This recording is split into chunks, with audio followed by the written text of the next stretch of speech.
Well, I want to say hello to everyone. I'm Bishop Chris Johnson, or AKA the Greatness Coach, welcoming you to another episode of the Pastor Plus podcast. And today, I'm so excited to have as my guest someone who's going to be coming and featuring on our Pastor Plus camp today. Help me welcome Miss Marina G. Marina, so good to have you on today.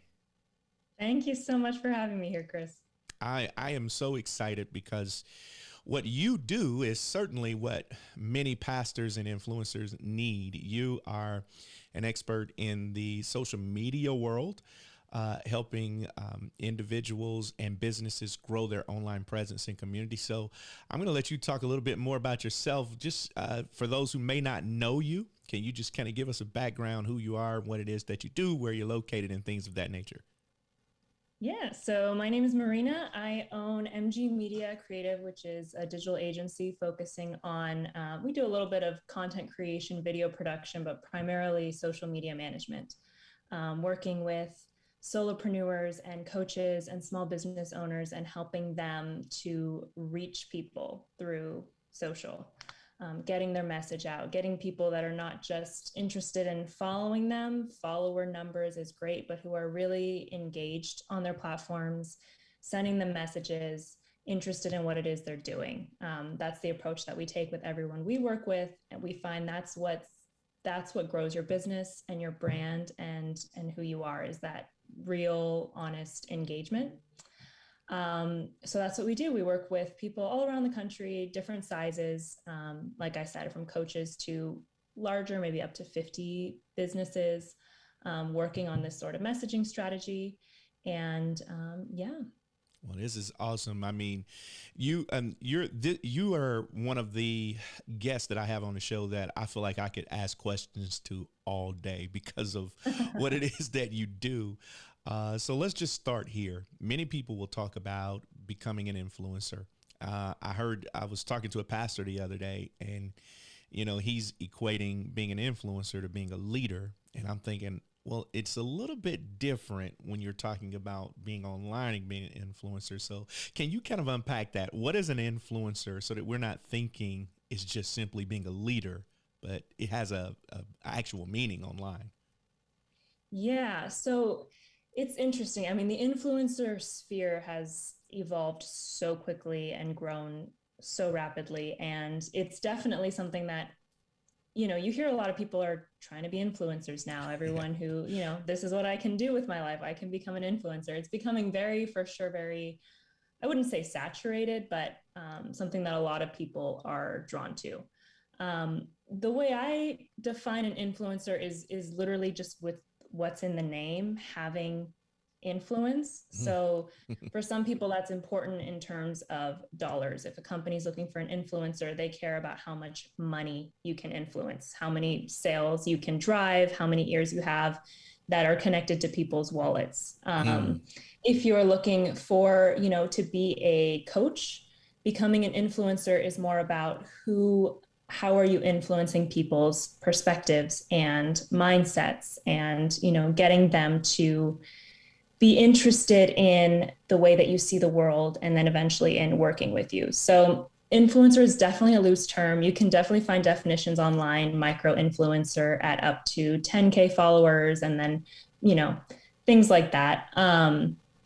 But I would say, for what it matters for building your own brand, is not that you're categorized as an influencer, that you've hit some follower mark of, oh, I'm an influencer now.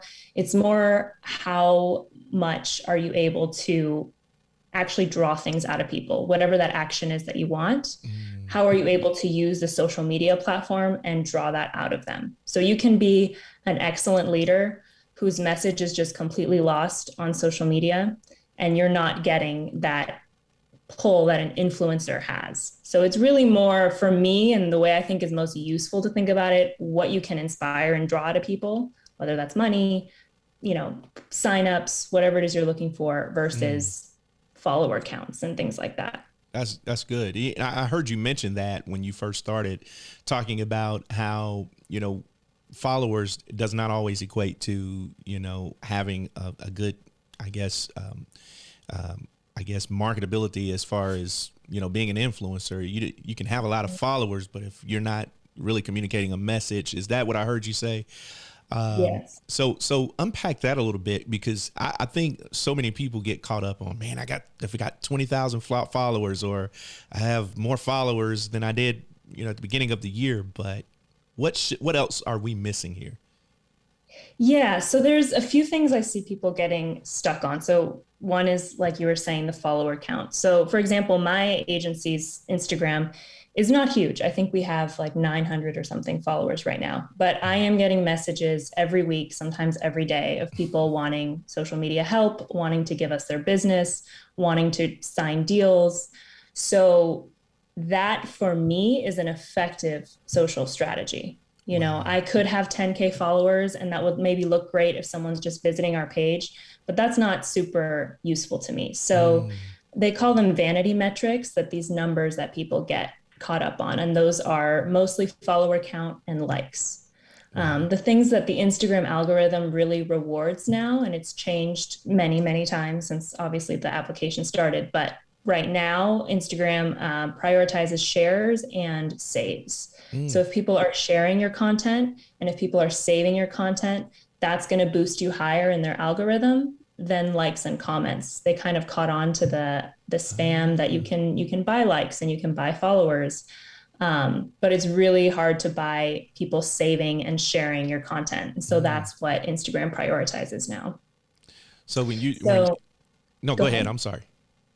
No, I was just going to say, to wrap it around to your question. So when people are, focusing on, I don't have this follower count, or I don't have, they're usually just need to shift that looking over to the right metrics. Mm. That's good, you know, because if I know, for example, when I found you, I literally, and it was really funny how it happened. I kind of, where I was Googled really, and did some research, and then I found you on Instagram, and I was like, well, let me make sure this matches, and then I found your website, and it was real funny. I asked you to do a Zoom call because I wanted to make sure it was you. but and it was so amazing to me that everywhere I searched, your name kept popping up. So that's where I'm thinking, okay, you're so right. I didn't look for the person that had 50, 60,000 Instagram followers. You know, I literally went to Google and you were just everywhere. You know, It's is there a connection there between, like, how did you do that? it's no, that's what I spend most of my time working on for my agency, is because the thing is, when people have problems or they want to figure out something, they don't go to Instagram to find it. Instagram's important to have. They mostly, people Google, like, Mm, how do I turn on the stove and things like that. Like every question people have, they go to Google for it. So for me, what I've done to get my agency ranking high on there is a few things. One, I have been on as many platforms as I can find. So I have gone on incognito browsers and other windows and searched social media managers, social media experts near me. How do I manage my social media? And I've gone through the whole first 3 pages of Google and looked at what's mm, popping up when people search that. So there were a few platforms that were always on the top, like Thumbtack, Clutch, Yelp, Upwork, platforms like that. So I made sure I was on every single one of them. wow. And then you have to do things within those platforms to rank high on there. So I was getting my reviews going, I was posting up pictures, I was being active on there. Mm, Then, of course, I have my Facebook, Instagram, LinkedIn. That's all pointing back to my website. Um, and then I have definitely invested a little bit over the past few months in backlinks. So this is something maybe not totally necessary for, say, an influencer, but definitely a small business looking to grow their Google ranking. Backlinks have really helped. that's Um, awesome. I don't know how to do them. I don't do them. I have a colleague of mine that's great at it and he does it. But I have that information if any of your listeners need it. So that, and then building up my Google My Business profile, it's been months in the making and it finally takes off kind of all at one time. Wow. But it's definitely putting in that time, grinding through the platforms, doing the research, and then making the investments that you need to. I mean, I'm listening and I'm soaking it all in, and I'm glad that I get to go back and watch all of this because you're helping me as we're having this conversation. And there's so many pastors and ministry leaders that may be listening that I'm connected with that subscribe to this podcast who needed to hear this information in particular. We get so caught up with the people we see every day that's right in front of us. One of the things you specialize in is helping people build an online community. This idea of belonging outside of, coming into our specified meeting places every week. So how important is it for us to have a sense of community? That's first of all, but then also what are some important things to remember as we're looking toward building our reach and expanding our community? Yeah, I mean, just the feeling of belonging somewhere is just such a basic human need. I mean, really, when you break down really good marketing strategies, they all pull on these really core human feelings of fear. I don't want to end up that way. Needing to belong, desire to matter. You can really break down any marketing strategy that works is pulling on one of those heartstrings. Wow. And so building a community is just so important, but so impactful for people. And ultimately there's a book I'm reading. I have it over here somewhere, actually. Let me see. By Pat Flynn, Superfans. This is really good. If you're looking to grow your online community and following, he talks about not building customers, subscribers, or followers, but super fans. It's a little bit of the same idea that we're talking about here. And he's saying, and he puts it really well, that if you can describe someone's problem better than they can, they're going to believe you have the solution, even if you don't. If you're able to, get into their headspace and describe what it is they're really going through, not in a way that's vague or that just really feels like almost their friend is talking to them and seeing them, that they feel seen and understood, that will take you miles and miles and miles. So when you're looking to build an online community, a lot of it starts with communicating to people where they're at, what they're afraid of, what it is that's driving them, painting pictures of what their life could be like and also what they don't want it to be like, and how you can play a part in helping them walk that line. So that's huge. The messaging is what builds the community for sure. If they feel that they're understood and that they're getting value, it's going to grow with a lot less grind than if your messaging is weak. And then in terms of just logistically, how do you make it happen? Facebook groups is great for that. Facebook groups, I have a lot of clients who will create a group, and basically what we'll do is on their Instagram, we'll maybe post a teaser of something. We'll say, talk again to one of these problem points. So for example, I have a client who's a coach for women going through menopause. And so we'll put a post on her Instagram talking about maybe some of the issues that her target audience is facing.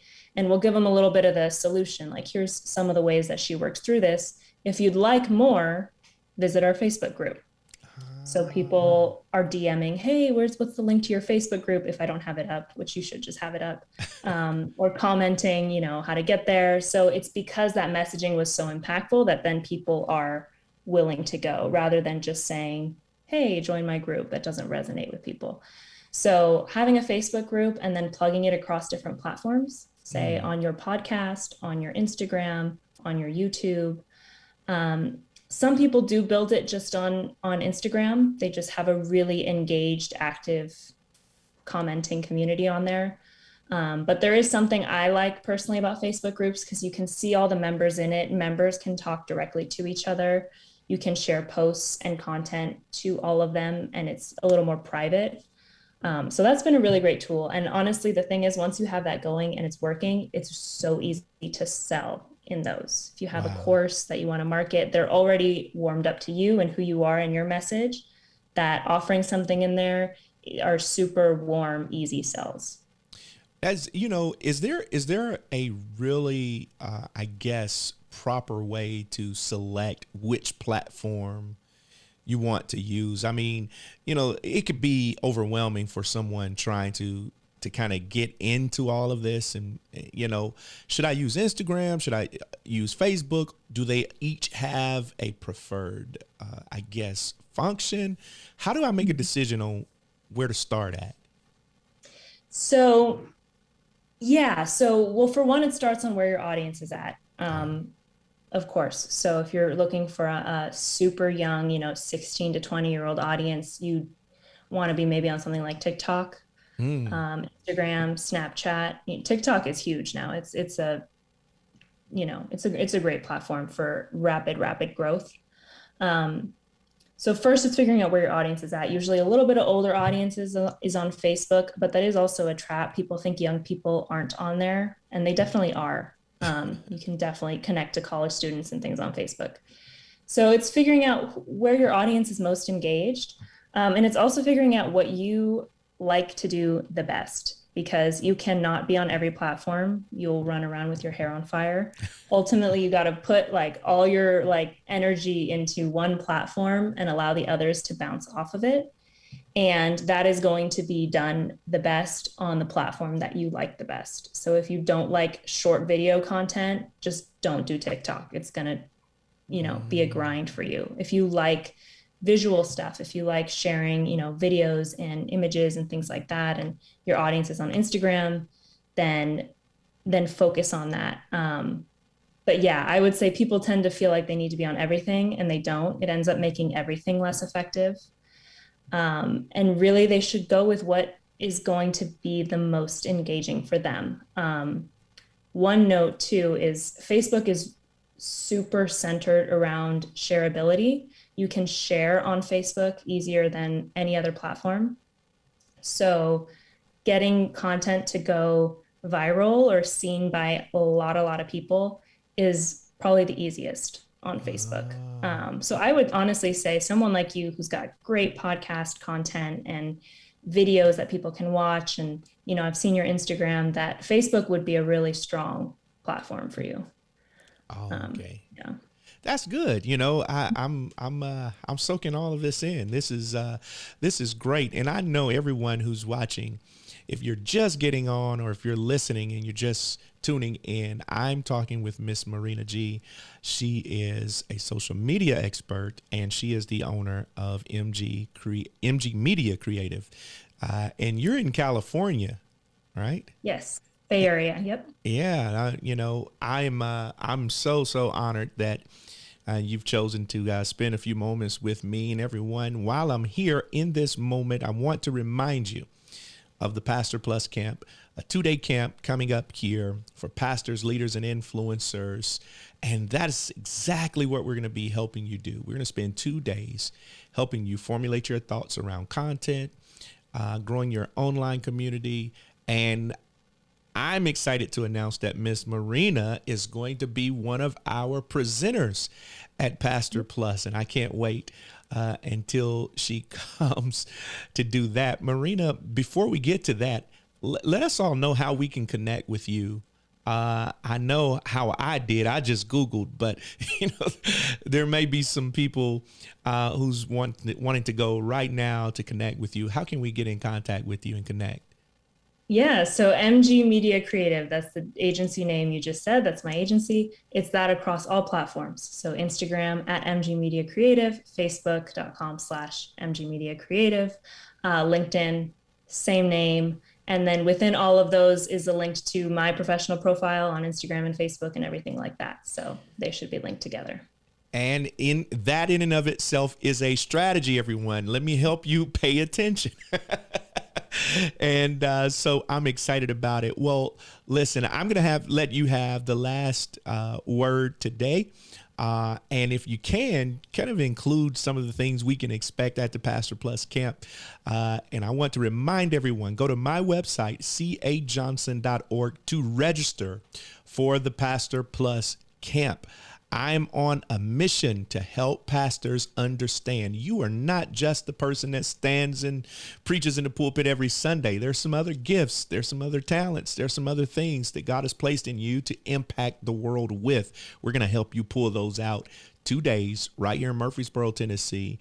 We're going to pull those things out and help you monetize your message and get the word out so that you can create some other streams of income for you and your family. Here with our final thought is Ms. Marina G. Marina, thank you so much, and the floor is all yours. Thanks, Chris. No, I just want to encourage everyone to come Pastor Plus Camp. It's going to be awesome. Chris is fantastic, and I'm putting together a really great presentation that is going to go through a little bit of what we touched on today, but get into even more detail and more of even some of the technical side that you probably have questions about: how to grow your community, how to build your audience, how to make money doing that and enjoying that and being authentic to who you are. So it's going to be awesome, and I hope to see you there.